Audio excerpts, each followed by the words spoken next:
Bismillahirrahmanirrahim. Assalamualaikum warahmatullahi wabarakatuh. Alhamdulillah wassalatu wassalamu ala Rasulillah wa ala alihi wa sahbihi wa mawalah. La haula wa la quwata illa billah.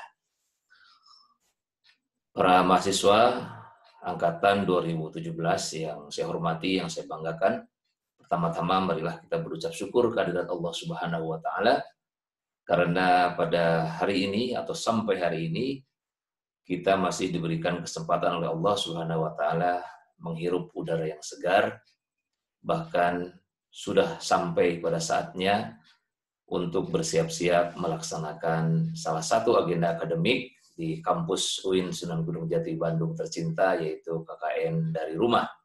Ya, KKN dari rumah. Mudah-mudahan kita semua dan seluruh sivitas akademika UIN Bandung dalam suasana yang memprihatinkan, suasana yang dalam ketidakpastian, diberikan kekuatan oleh Allah Subhanahu wa taala sehingga sekalipun terkendala dalam banyak hal, ya, pelaksanaan KKN tahun ini insya Allah akan dilakukan dengan seefektif dan seefisien mungkin, sehingga para mahasiswa yang menjadi pelaksana dari KKN ini bisa melaksanakan kegiatan ini dengan baik dan aman dan tenang. Baik, para mahasiswa yang saya banggakan dan seluruh sivitas akademika UIN Sunan Gunung Jati Bandung, pada kesempatan ini dalam acara pembekalan ini saya akan menyampaikan satu topik atau tema pembekalan sesuai dengan yang diminta oleh panitia dari LP2M, yaitu tentang penjaminan mutu KKN DR tahun 2020. Baiklah, pada kesempatan ini kita coba bahas apa dan bagaimana KKN DR itu sesuai dengan tema kita, yaitu penjaminan mutu. Ya. Kita bisa lihat di sini ada salah satu bahan, ya, yang bisa kita lihat. Ya, mudah-mudahan Anda bisa bacanya.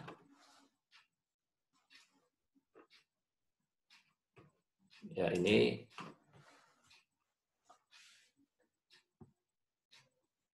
ini salah satu slide tentang penjaminan mutu, ya, penjaminan mutu dalam kegiatan KKN DR. Ya. Tentu saja saudara sekalian, kita bertanya-tanya apa mesti dalam kegiatan KKN DR ada penjaminan mutu? Tentu jawabannya harus, ya. Kenapa harus dilaksanakan atau juga harus distandarkan? Nah, mutu itu adalah sesuai dengan standar, atau mutu itu adalah kualitas. Jadi penjaminan kualitas, ya, dalam kegiatan KKN DR. Di sini kita lihat misalnya KKN DR, KKN dari rumah. Saya ingin memulai dengan kalimat begini. KKN DR pada masa pandemi COVID-19 adalah alternatif pengabdian kepada masyarakat yang dilakukan oleh mahasiswa. Tidak ada perbedaan perlakuan dalam proses penjaminan mutu antara KKN DR pada masa COVID-19 dengan KKN reguler di luar COVID-19. Jadi intinya KKN DR mesti sesuai dengan standar, sesuai dengan mutu yang telah ditetapkan. Ya. Penjaminan mutu dalam KKN DR ini, pertama tujuannya tentu menjamin mutu terselenggaranya KKN dari rumah. Ya. Jadi, meskipun para mahasiswa ada di daerahnya masing-masing, ada di tempatnya masing-masing, tetapi tetap wajib memelihara terselenggaranya mutu. Apa saja nanti rincian mutunya nanti kita coba bahas. Ya. Kemudian sasarannya adalah meningkatkan mutu KKN DR di masa pandemi COVID-19, meningkatkan akses mahasiswa dalam KKN DR di masa pandemi COVID-19. Jadi dengan adanya KKN DR, dengan adanya penjaminan mutu dalam KKN DR ini, agar para mahasiswa juga mampu mengakses kegiatan ini secara leluasa, ya, dan fleksibel tentu dalam pelaksanaannya. Kemudian strateginya membuka kegiatan KKNDR terbuka untuk seluruh mahasiswa, diselenggarakan sesuai dengan standar proses pengabdian kepada masyarakat. Ini strategi yang mau dilakukan, dan aksinya adalah menggunakan metode pemberdayaan. Nah, bagaimana dan apa metode pemberdayaan? Saya kira sudah dibahas atau sudah diulas oleh narasumber yang lain. Nah, mutu KKNDR itu adalah pengabdian kepada masyarakat yang melampaui standar nasional pendidikan tinggi. Ini harapan yang idealnya. Ya, nanti dalam pelaksanaannya mungkin belum mencapai SNP ya atau prastandar. Ya, jadi pelaksana dalam hal ini mahasiswa yang didampingi oleh dosen pembimbing ya, belum mencapai sasaran standar nasional pendidikan dalam hal pengabdian kepada masyarakat. Yang kedua, ada kalanya memenuhi standar nasional. Yang ketiga, melampaui standar nasional pendidikan tinggi ya. Ini standar nasional pendidikan tinggi. Jadi untuk memenuhi kepuasan pelanggan, dalam hal ini pelanggannya adalah masyarakat. Baik. Nah, inilah standar pengabdian kepada masyarakat berdasarkan Peraturan Menteri Pendidikan dan Kebudayaan Nomor 3 Tahun 2020 tentang SNPT. Ada 8. 1. Standar hasil pengabdian, kedua standar isi pengabdian, ketiga standar proses, keempat standar penilaian, kelima standar pelaksana, keenam standar pengelolaan, ketujuh standar sarana, dan kedelapan standar pendanaan. Inilah yang menjadi acuan dalam kegiatan pengabdian kepada masyarakat, baik yang dilakukan oleh dosen maupun yang dilakukan oleh para mahasiswa. Hendaknya memenuhi 8 standar ini, termasuk di dalamnya adalah KKNDR. Jadi KKNDR itu mesti terlaksana dengan memenuhi standar setidak-tidaknya, lebih baik lagi kalau melampaui standar yang ditetapkan oleh Permendikbud nomor 3 tahun 2020 itu. Ya. Nah, kita coba lihat apa dan bagaimana standar mutu KKNDR ini. Ya. Ini kita coba kembangkan dari standar pengabdian kepada masyarakat pada standar nasional perguruan tinggi. Kita coba yang pertama adalah standar hasil. Ya. Ini dikembangkan dari 8 standar ini, kira-kira kita ambil beberapa standar saja. Ya. Apa itu standar hasil KKNDR? Kira-kira terpenuhinya kriteria minimal hasil KKNDR itu berupa penerapan dan pengamalan dan pembudayaan iptek. Ya. Guna memakmurkan kesejahteraan umum dan mencerdaskan kehidupan bangsa. Baik, saudara sekalian, ini standar hasil yang diminta oleh SNPT dan kita kembangkan dalam kegiatan KKN. Ya, bentuknya seperti apa? Nah, ini setidak-tidaknya ada 3.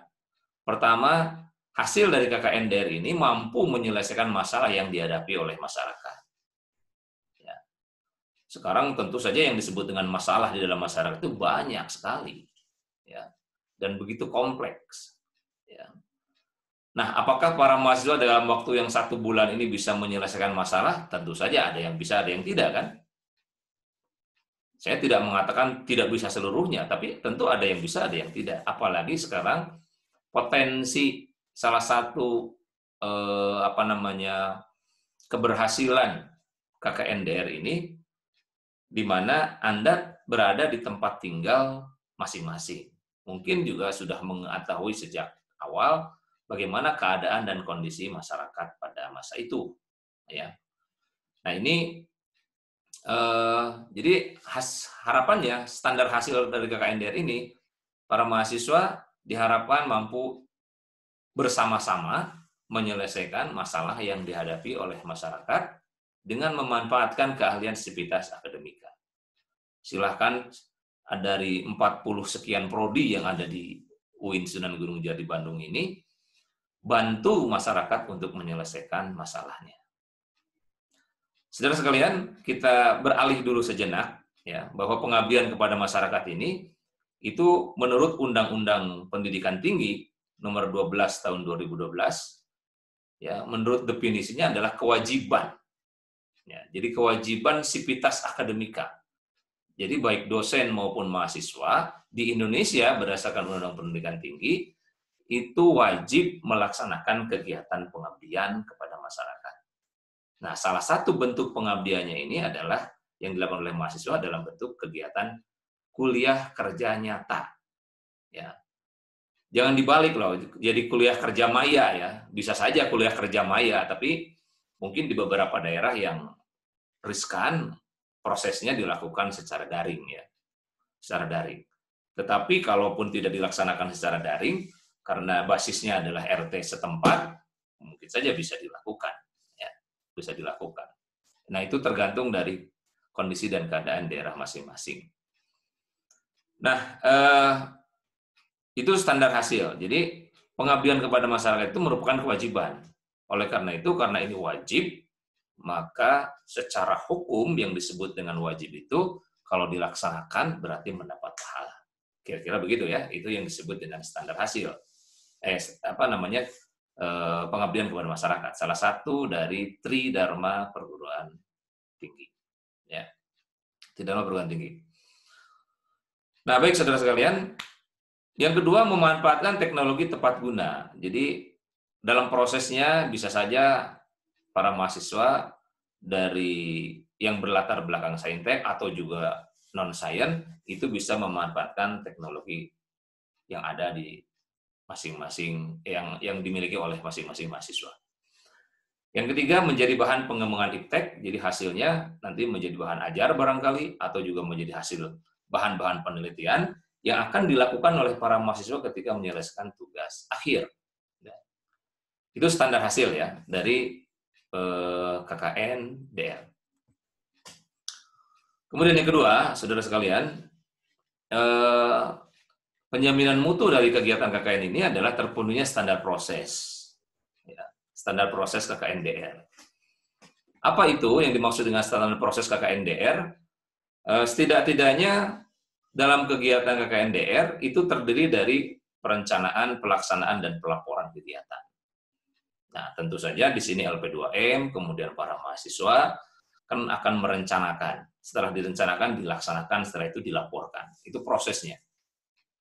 Ya, itu prosesnya. Nah, di sini dalam standar proses ini kegiatannya bisa dilakukan dengan cara memberikan pelayanan kepada masyarakat. Ya, ini jadi Anda dari berbagai program studi ya, sesuai dengan bidang ilmunya masing-masing, Anda melakukan pelayanan kepada masyarakat. Itu sudah memenuhi standar proses KKN. Jadi bentuknya pelayanan kepada masyarakat. Entah konseling kah, entah terapi healing kah, misalnya kalau mahasiswa dari psikologi atau dari tasawuf psikoterapi ya. Entah juga layanan mediasi lah misalnya kalau dalam mahasiswa yang berlatar belakang hukum ya, atau advokasi ya, itu layanan juga ya, layanan kepada masyarakat atau memberikan konsultasi, itu bagian dari standar proses yang dilakukan oleh para mahasiswa.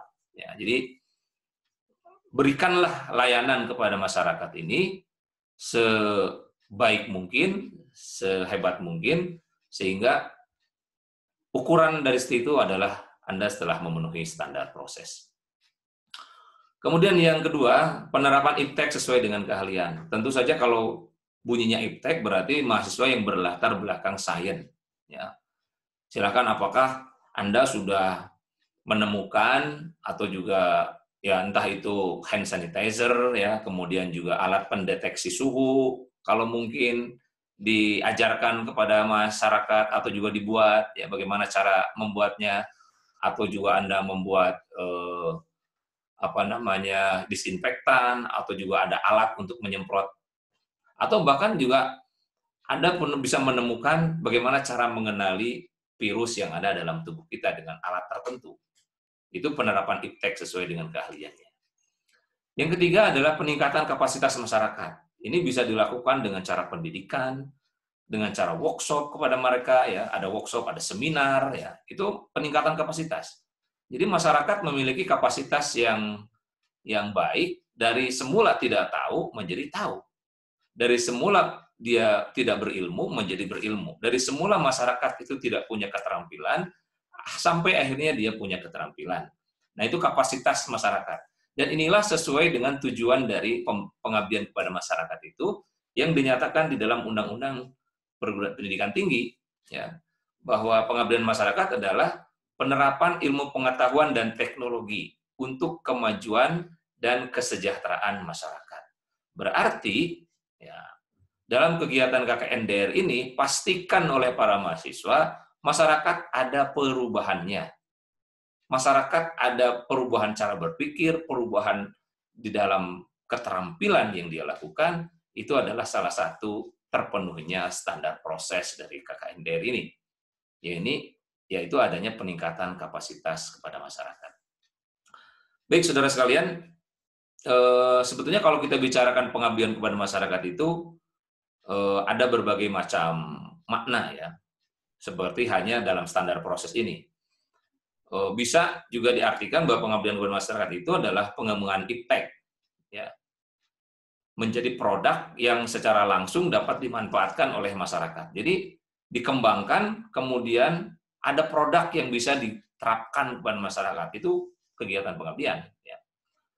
Yang kedua, penyebar luasan ilmu tadi sudah disebutkan, ya, sebagai produk yang perlu diketahui dan dimanfaatkan oleh masyarakat. Itu juga bagian dari kegiatan pengabdian kepada masyarakat. Itu juga bagian dari kegiatan standar proses KKN dari DR ini.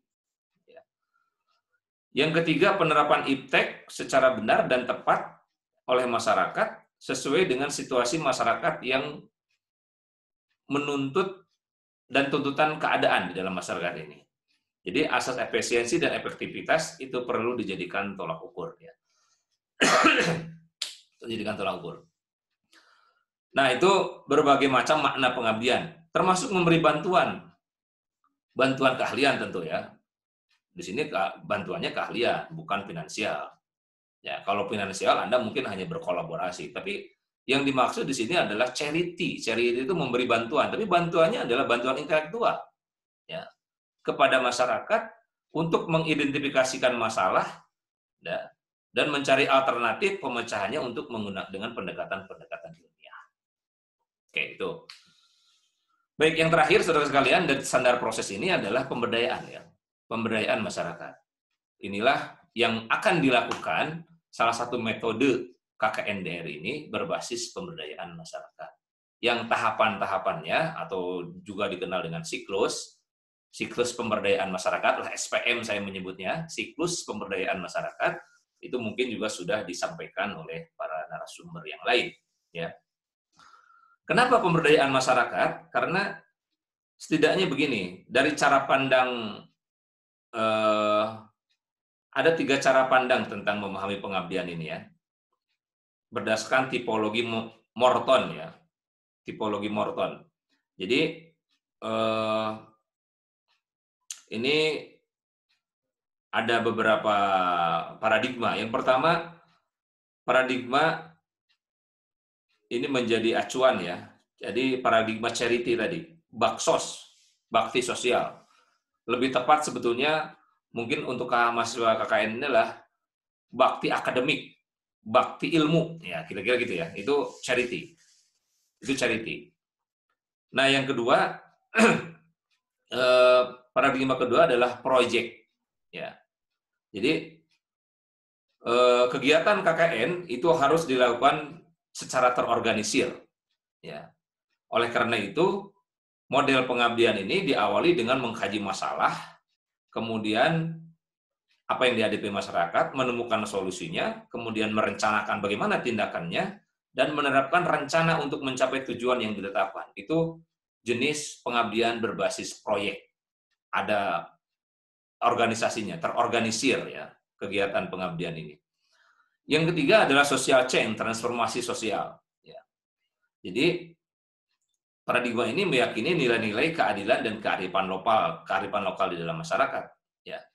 Nah, pemberdayaan ini yang dimaksud dalam proses KKN ini itu barangkali lebih tepat ada di ranah yang kedua sebenarnya, proyek. Jadi disiapkan, diidentifikasi masalahnya, dicarikan solusinya bersama-sama, kemudian juga sampai masyarakat itu berubah.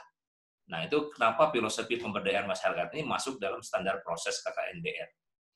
Nah, namun demikian, saudara sekalian, para mahasiswa, kegiatan KKNDR ini, sebagaimana slide sebelah kiri ini, dia wajib mempertimbangkan standar mutu keselamatan kerja. Ya, apalagi situasi COVID sekarang ini, kesehatan juga harus dipertimbangkan, kenyamanan, keamanan, mahasiswa sendiri sebagai pelaksana, masyarakat dan lingkungan, ya, dengan kegiatan-kegiatan yang akan dilakukan ini dalam standar proses KKN. Apakah pelayanan, apakah penerapan IPTEK, atau peningkatan kapasitas, termasuk kegiatan pemberdayaan masyarakat, yang menurut Morton itu termasuk tipologi pengabdian jenis proyek. Ya, jenis proyek. Baik, itu standar kedua, standar proses. Jadi ada standar 8, ada 8 standar sesungguhnya pengabdian kepada masyarakat menurut Permendikbud, tapi yang kita adaptasi untuk kegiatan KKNDR ini kurang lebih ada 3 ya. Yang ketiga standar pelaksana. Tadi standar hasil, yang kedua standar proses, yang ketiga standar pelaksana. Standar pelaksana ini adalah kriteria minimal kemampuan pelaksana dalam hal ini mahasiswa untuk melaksanakan KKNDR.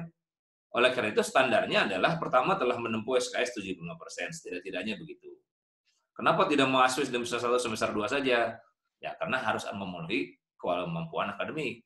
Ya, ditunjukkan mungkin dengan IPK atau juga ada sertifikat keahlian dan keterampilan yang lain, ya, itu juga menjadi syarat bagi pelaksana. Jadi standarnya itu standar pelaksana dalam hal ini mahasiswa setidak-tidaknya memenuhi kriteria itu. Ya, kriteria memiliki kemampuan akademik dan telah memenuhi SKS 75%. Baik, mungkin ini terakhir ya. Jadi siklus penjaminan mutu dari KKNDR ini kurang lebih begini. Pertama inputnya, yaitu dalam hal ini para mahasiswa. Ini di sebelah kiri gambarnya ini ada mahasiswa, mungkin juga dengan sebagian warga ya, yang usianya sebaya ini ya. Itu di situnya ada tulisan Pondok KKN, KKNDR ya. Baik. Nah, inputnya, mahasiswa telah menyelesaikan 70% SKS, kemudian memiliki kualifikasi akademik, pastikan Anda berada di posisi itu sebagai pelaksana. Ya, standar pelaksana. Yang kedua prosesnya. Ya, prosesnya bisa saja 2 atau salah satu. Karena sekarang ini adalah menggunakan metode siklus pemberdayaan, ya, atau yang saya sebut tadi metode siklus pemberdayaan masyarakat (SPM) ya, metode siklus pemberdayaan masyarakat ya, itu namanya metode SPM, metode siklus pemberdayaan masyarakat. Atau yang kedua bisa saja juga dengan penerapan ilmu sesuai dengan keahlian mahasiswa, itu prosesnya. Ya. Atau yang 4 tadi menurut peraturan yang dikembangkan dari SNPT. Nah, outputnya, saudara sekalian, pastikan dari kegiatan KKNDR ini itu ada produk hasil pemberdayaan. Ya. Apakah produk itu direncanakan oleh Anda sebagai mahasiswa? Sebaiknya memang produk itu ditemukan bersama-sama dengan masyarakat. Apa bentuknya? Ya, bentuknya apakah itu model kegiatan, ya, atau juga misalnya dalam bentuk barang, ya, itu produk. Atau juga dalam produk makanan, ya, itu juga produk. Ya, misalnya sekarang dalam rangka mencegah COVID, ada produk untuk membuat masyarakat menjadi daya imunnya sehat misalnya. Nah, berarti kan berupa produk makanan maupun produk minuman atau obat gitu ya, bagi mahasiswa yang paham mungkin dari latar belakang mahasiswa yang berasal dari kimia atau juga biologi ya. Mereka bisa memanfaatkan produk hasil pemberdayaan itu. Yang kedua, outputnya video. Mestinya harus ada video nih. Jadi Anda gambarkan kegiatan-kegiatan apa yang sedang dilaksanakan oleh mahasiswa beserta masyarakat itu dengan video. Ya, dengan video. Bahkan rekam testimoni atau kepuasan masyarakat ini. Karena tadi standar pengabdian kepada masyarakat atau standar KKNDR ini adalah bagaimana masyarakat berubah dan masyarakat puas gitu si pengguna ini atau pelanggan ini. Pelanggannya kan masyarakat. Ya. Jadi tunjukkan ada testimoni dalam video itu. Ya, jadi bisa saja nanti dosen pembimbing Anda sebagai mahasiswa meliput dan bertanya apa kepuasan masyarakat terhadap KKNDR ini yang dilaksanakan oleh para mahasiswa kan. Kemudian poster, buatlah poster ya. Poster-poster ini bisa saja hanya dibuat mulai dari kegiatan perencanaan sampai dalam kegiatan evaluasi. Ya, jadi poster itu kan satu lembar saja, satu lembar mungkin seukuran koran lah ya. Mulai dari prosesnya bagaimana sampai hasilnya dan produknya seperti apa. Kayak ini aja input, proses, output itu gambarnya di poster itu. Itu untuk memudahkan bagaimana dibaca gitu apa yang telah dilakukan oleh para mahasiswa. Laporan buku beri ISBN, kemudian haki. Nah ini apakah dari output ini ada semua atau tidak? Nanti Anda silahkan baca di buku Juknis ya. Kalau yang ini video tidak ada, kemudian poster tidak ada, yaitu tidak usah lah ya. Ini hanya menjelaskan sebetulnya banyak ragam yang bisa dilakukan oleh mahasiswa untuk kegiatan KKNDR ini menemukan outputnya seperti apa. Ya, seperti apa. Baik, inilah siklus penyeminan mutu KKNDR ini. Jadi inputnya jelas, proses juga terukur, kemudian outputnya juga bisa dirasakan oleh masyarakat, ya, oleh masyarakat dan kampus. Tentu saja, saudara sekalian, nah baik, ini sudah selesai, ya. KKN berbasis pemberdayaan masyarakat ini. Tentu saja dalam kegiatan KKNDR ini, saya ingin mengajak kepada seluruh mahasiswa, karena kegiatan KKN ini adalah sekali seumur hidup, ya. Jadi hanya satu-satunya KKN tahun ini, yang dalam keadaan yang serba terbatas lah ya, dan mohon dimaklumi, dan harus dimaklumi. Oleh karena itu, karena ini kegiatannya hanya sekali, maka buatlah semaksimal mungkin, ya, seefektif mungkin, sehingga KKN ini bisa bernilai bagi masyarakat. Jadi kalau dalam hadis Nabi, Rasulullah mengatakan bahwa beribadahlah kalian seolah-olah engkau akan mati besok. Ya. Kemudian juga beramallah dalam kehidupan dunia ini seolah-olah engkau akan hidup selamanya. Ya. Jadi pastikan KKN ini adalah KKN yang bermutu, KKN yang berkualitas, dan tentu saja masyarakat yang dilayani oleh Anda sebagai mahasiswa itu puas dengan kehadiran Anda. Indikator kepuasan itu dinyatakan dalam pernyataan mereka, atau juga kalau kebetulan mahasiswa menyatakan KKN itu berakhir, masyarakat mungkin saja merasa kehilangan dengan aktivitas yang Anda lakukan di lokasi di mana Anda ber-KKN. Terima kasih atas segala perhatiannya. Kalau ada hal-hal yang kurang berkenan, mohon maklum dan mohon dimaafkan. Wallahul muwaffiq ila aqwamit thoriq. Assalamualaikum warahmatullahi wabarakatuh.